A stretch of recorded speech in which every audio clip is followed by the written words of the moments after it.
Salam melekimiz daha hepimizi salamlayıram, hepimizi hoş gördük. Çok sağ olun, var olun, ne yaxşı ki varsınız. Bugün bizim değerlimiz Leyla anamızın ad günüdür.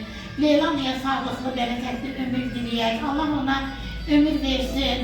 Bilirsiniz ki Leyla ana bize yukarının emanetidir. Allah balalarının mekanı cennet eləsin. Bugünkü günde biz de istedik ki Leyla anamızın yanında olaq. Biz ona övlad ola bilməsək də en azından yanında olmalı, mənəvi destek olmalı, özümüze borç bildik. Allah her birimizden razı olsun. Gelin birlikte Leyla ana bu şamları üfürsün.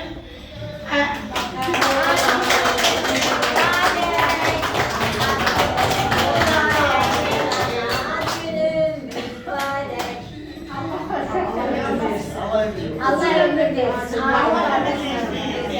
Neçe böyle güzel günlere çıkarsa. Amin, amin. Biz de yanında olalım. Amin.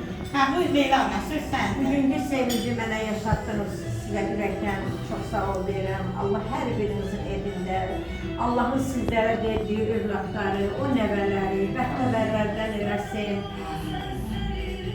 Siz də həmişə onların bir ağlı şəkini, bir böyük ki, həmişə süfrələrin başında oturub ola, həmişə xeyir dua verən günləriniz olsun. Allah sizləri var etsin. Nə yaxşı ki, sizləri tanıyıram. Bir daha size teşekkür ederim. Bugünkü gün benim övladlarım yanımda olmasalar da siz benim yanımdasınız. Çok sağ olun, var olun. Allah her birinizden razı olsun. Her birinizin övladı, her biriniz nəvədir. Mənim övladımdır, mənim nəvəmdir. Mən heç vaxt ara seçkili koymamışam, koymaram da.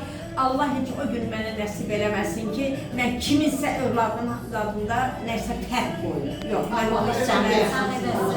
Biz de seni çok seviyoruz. Allah seni var etsin. Her şey yanımızda, başımızın üzerindesin.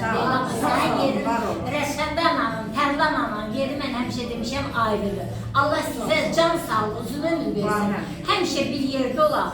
Hemşe bak belenci güzel günlerde olan. Allah sana da adil kardeşle birlikte 100 yıl ömür versin. Yaşayasın ki o bağları Sizin yaşasın. də övladlar başda olmaqla, nəvələrimiz başda olmaqla, Allah hər birinin övladını bəxtəvər eləsin. Allah subaylarımızın hamısına toy qismət eləsin. Övlad olmayanlara Allah xeyri övlad versin. Gəlin köçənlərin Allah xeyri getdi, o ocaqdan onun öz tüstüsünü çıxarsın. Heç kəsə möhtac eləməsin. Allah həmişə belə necə deyil, o övladlarımızın, o nəvələrimizin çınar ağacı kimi kölgəsini o qədər qalın eləsin ki, siz də onun ətəyində oturub kölgələnərsiniz. Sağ olun. Leyla'na, ecce bey.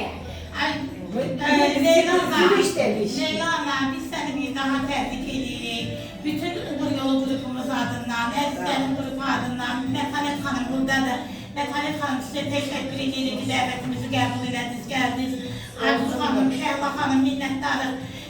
Zümrüt Hanım çok sağ olun, siz Zevla Başı sağ olun. Analar, sizdeki başımızın tacısız her zamanki gibi var olun ki bugün yanımızdasınız.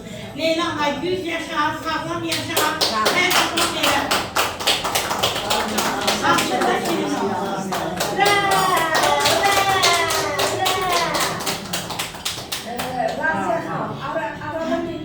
Buyurun, buyurun. Yalan danışmalarda bu günlerin Aydın Tanış'tan təqdimat idi, sarılmışdı, sağlıkçıda. Dedim, Allah səsim də burada durur.